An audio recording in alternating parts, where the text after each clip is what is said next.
You are listening to the Love and Money podcast. Today I have a very special guest, Cassandra Bell. Thank you for being on the show, Cassandra. Thank you for having me, girl. Okay, I'd like to start off by asking you to tell us who you are and what do you do? Woo. So my name is Cassandra Bell and I do a lot. So I'm a talent agent. I work for Guild Talent Group. I am a film director, producer, and writer as well. I do plays, I mentor, I'm a philanthropist. I do everything but beatbox. That's awesome. Cassandra, what is your background? You know what? My background is I have what's called a split background. My background is criminal justice, which is juvenile justice, and then I have a performance arts background. And so both of them, the unique thing is I give both of them my attention equally. It's not a 60-40, it's the 50-50. And because those are my passions. So I went to college and I majored in juvenile justice because I knew I always wanted to work with young people, but I also went and I majored in film as well because I knew I wanted to do film. And so what I did was I combined the two and I do social justice films. That's interesting, Cassandra. So how did you get into the filmmaking business? Well, I started doing plays first. So I'm an award-winning playwright here in Chicago. And I started plays, like many of us, we started doing church plays. And then my plays started to just kind of develop a following. And I've always been into performance arts because my mom always had me in, dance and music and things like that. And so I started plays and then I started working for other people. And one day I was on a set and one of the executives came to me and said, "Hey, I hear that you're doing plays. You may want to think about getting into film because film is a upcoming industry." And so I was like, how difficult can it be? I can do plays, I can do film too. And then I was like, ooh, this different. this real different. And so that's how I kind of merged the two. So my first film that I did was September Rayne, and it was a social justice film. It dealt with girls that's involved in the criminal justice process. And that it just kind of took legs of its own, and I ended up getting a situation with Amazon, and now it's currently being played on TUBI, Amazon Prime and TUBI. Interesting. Tell us more about September Rayne, and is it a true story? September Rayne is not a true story. I get that question all the time. It is not a true story, but it is multiple stories. So as I said, I work in the criminal justice system. I'm a supervisor for Cook County Juvenile Detention Center as well. And so, the young girl savages, as they said, Meg said it best, the savages. Were coming up, there was a rise in young women being involved in crime. But in my film, I kind of want to show just a tint of it, of the backstory of how a lot of young women get involved in criminal-like behaviors because a lot of them suffer from trauma from multiple components and different reasons in their life. And we see that. I mean, you could just, social media shows you what's going on with a lot of the younger women right now with regards to the rise of violence and women being involved in crime and criminal activity. So September Rayne kind of dealt with that. It kind of dealt with, which was my lead character name was Rayne, and how she suffered from what we call complex PTSD, and how it was taking her on this journey of violence in her life and her friends. Mm-hmm. Okay, yeah, because I saw the film and it was very detailed, a very good film. Thank you. We're right now, I'm in the process getting ready to do September Rayne 2. We're going to do a sequel to the movie. So that's going to be very interesting. And I've learned some things since I wrote the first one. So I'm excited for the sequel to come out and kind of answer some questions that people might have asked in the first film. Yeah, I thought it was interesting because I'm used to hearing about men doing violence, but not women. Yeah, that listen, this is the world is about change, and a lot of young women suffer from the same issues that a lot of the young men suffer from, which is post-traumatic stress disorder. There is a lot going on, and I say this to say, if you grow up in a community that you hear gunshots all day, that's a soldier. You're fighting a war. And Right. so we know that a lot of our soldiers suffer from trauma, which is post-traumatic stress disorder. So a lot of our young people are being raised in war zones. And so they are suffering the same symptoms as some of our veterans, and they're fighting the same thing. And so a lot of our young girls are living in these communities and they're seeing the same kind of things, except for women, the imprint is different. So it feels different and the reaction is different. It's way more volatile and impulsive with a lot of young people right now. Okay, Cassandra. How long did it take to create the film? Now, that this is the thing. We only filmed, it took us literally 2 years. We Okay. filmed like literally like one day a weekend because I was working full time.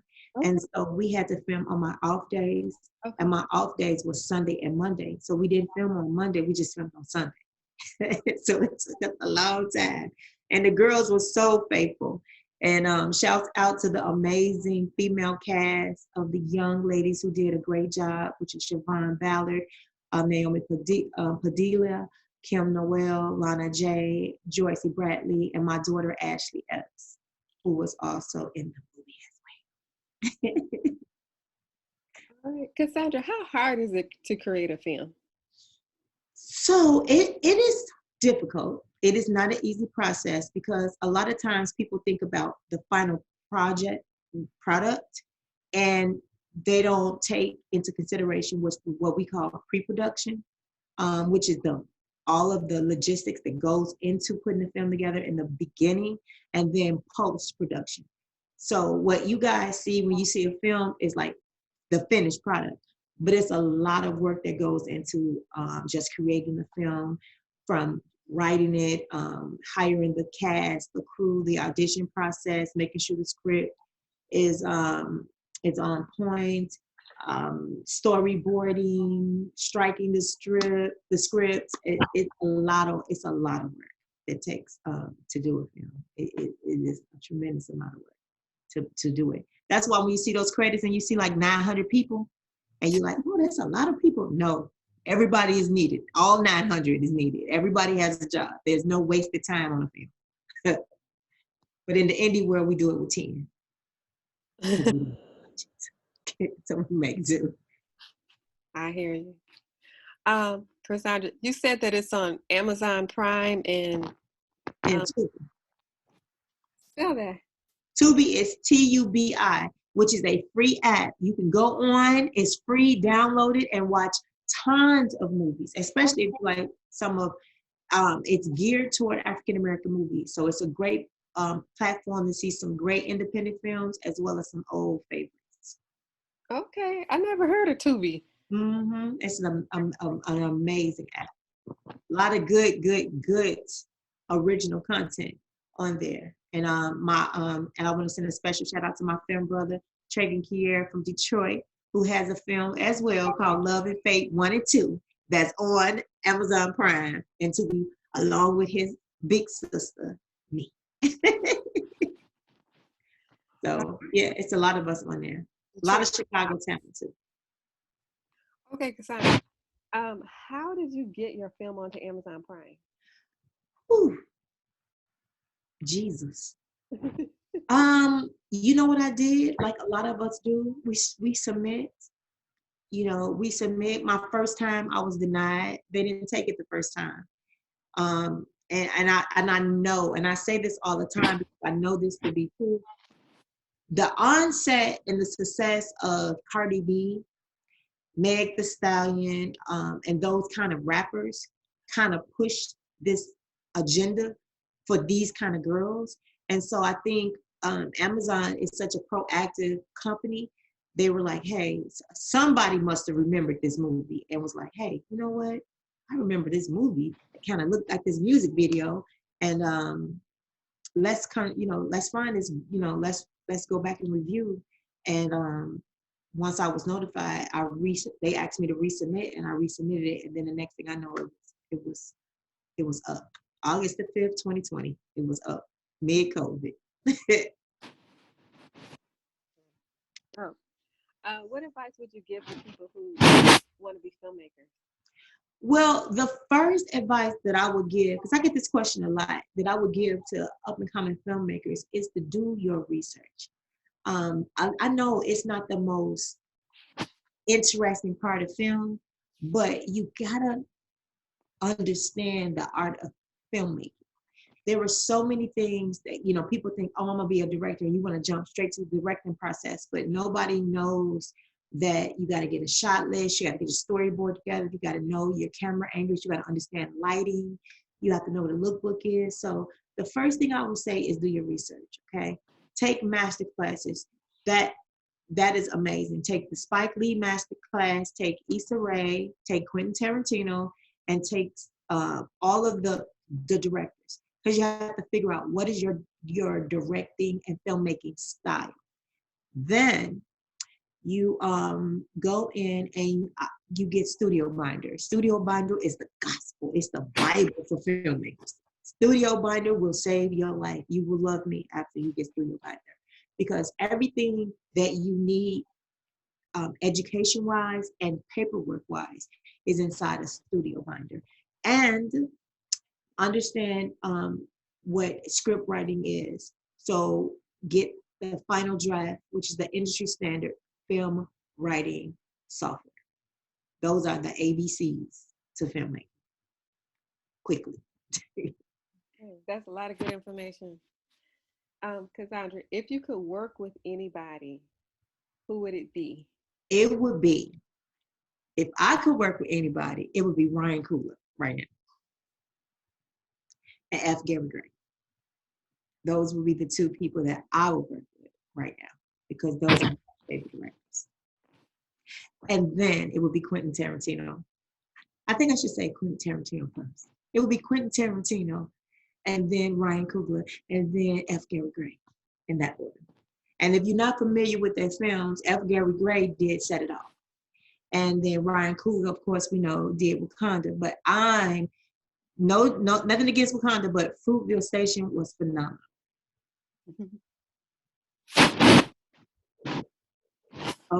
You know what? Hold on real quick. I think I locked my door. I'll be right back. Okay. Right quick. Look.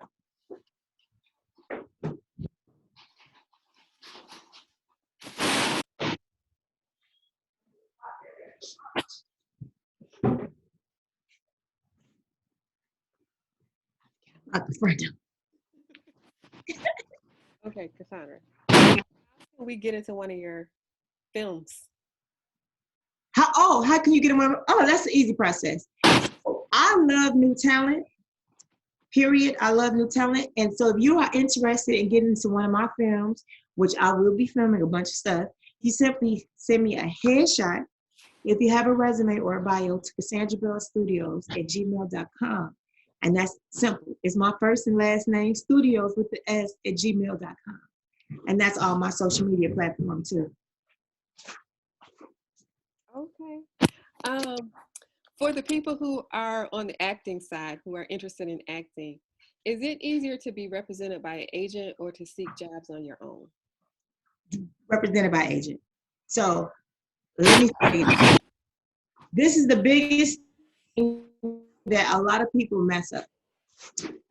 You have to learn. You have to have a mentor, and you have to learn. All right. So you have to get someone that can mentor you through the process. So you should try to get you an agent, a good agent, and you don't have to pay for an agent at all. There is no fees. There's no upfront fees. And if anybody asks you for some fees, If anybody asks you for some fees, then you tell them that is not what you need. An agent doesn't take any fees. They take fees once you work. Once you get a job, then they'll take 10% of that job if it's a film, and 20% if it's like a non-union type of opportunity. Okay, so it's better to have an agent. Always better to have a representative, because we know what we're doing. For the people who are looking for jobs on their own, what acting platforms would you recommend?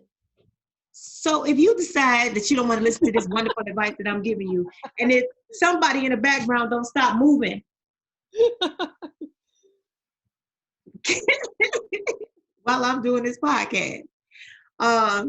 So if you don't want to get an agent, then you need to join acting groups, all right, for whatever city that you live in. So whatever city, you go on Facebook, you go on Instagram, and you join acting groups. Inside of the acting groups are always networks. And then you go on platforms like, because anybody can be a part of Actors Access.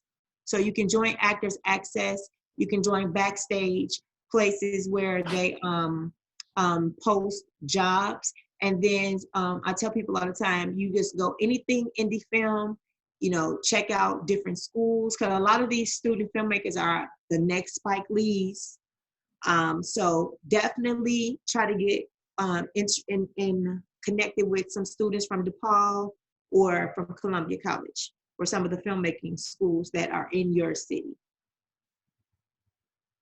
Okay, Cassandra, how long should a demo reel be, and how much snippet should be in each segment? So a demo reel is just that. It is a demo reel. Please do not make it an hour, 30 minutes. It should be literally like close to about 2 minutes. It is snippets of your performance. And that's it. It can be a lot, but it just needs not to be over 2 minutes. Just giving them snippets of your work. And if it's a role that you're not speaking in, then don't add it to the reel, because it's not helping.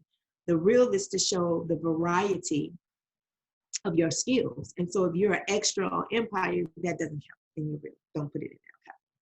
Okay? Only speaking parts, speaking roles. Okay. And please don't fake a reel. We can tell, because y'all don't change your clothes, and y'all don't change your hair or your makeup. So if you try to do the same reel in one day, we can tell. So don't fake the reel. Just work to get opportunities. Like, hit me up. I got tons of opportunities. It's a lot of work film here. And let me say this, people, and I say this, those that are, is it paid? Stop. Acting is not, it's not that. Like, you only can get, that's why you get an agent, so you can get paid work.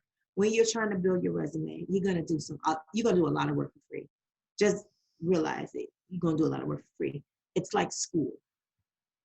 All right.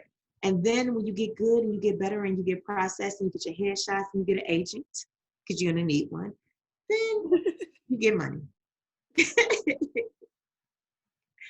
Okay, Cassandra. Back to your film, September Rayne. Can you remind people where they can go watch your film? You can go watch my film on Amazon Prime. And you can go watch it on TUBI. TUBI is a free app that you can download and you pull up and you look up September Rayne. But my Rayne is spelled Rayne. So it's September, just like the Virgo season, because I'm a Virgo, and Rayne, Rayne. Okay. Is there any last message you would like to leave the audience? I would. So I want to say, if anybody that is literally trying to get into this industry in any kind of way, stay on course, stay inspired. It's going to be some lumps and some bumps. But as I'm sitting on my couch today, I am a testimony. I'm just a simple girl from the west side of Chicago that decided one day that she was going to make a film and made it. 5 years later, not 1 year, 2 or 3, 5 years later, it was on Amazon Prime. A year after that, it was on TUBI. Next, I'm going for Netflix and networks. So if I can do it, anybody can do it. Trust me. All right. You just got to believe that if God gave you the gift, He gave it to you for it to be born. So start giving birth. Contractions are coming. Go ahead, Cassandra. And then the last question, where can people reach you if they would like to contact you? You can reach me. And I answer, listen, I'm still old school. I'm still like, I know people got virtual assistants and all of that stuff. I am still answering my phone every single day. So you can contact me at CassandraBellStudios@gmail.com. CassandraBellStudios@gmail.com. You can hit me up on all of my platforms, Cassandra Bell Studios. And I'm telling you to email me first because I'm gonna look at the email first because I get tons of phone calls and text messages. And they may not all be for business, but I know if they come through my email, I'm gonna check it. And if you forget that, you can go on my website, which is CassandraBellStudios.com. So everything for me, Instagram, social media, all of that stuff is Cassandra Bell Studios. And my website, CassandraBellStudios.com. My email is CassandraBellStudios@gmail.com. And I give you my word, I will respond. I respond to every email. I can't say that for every text message, but I respond to every email. I'm gonna check the email first. Okay, sounds good, Cassandra. Thank you for being on the show. Thank you for having me. Okay, we'll talk soon. All righty, thank you.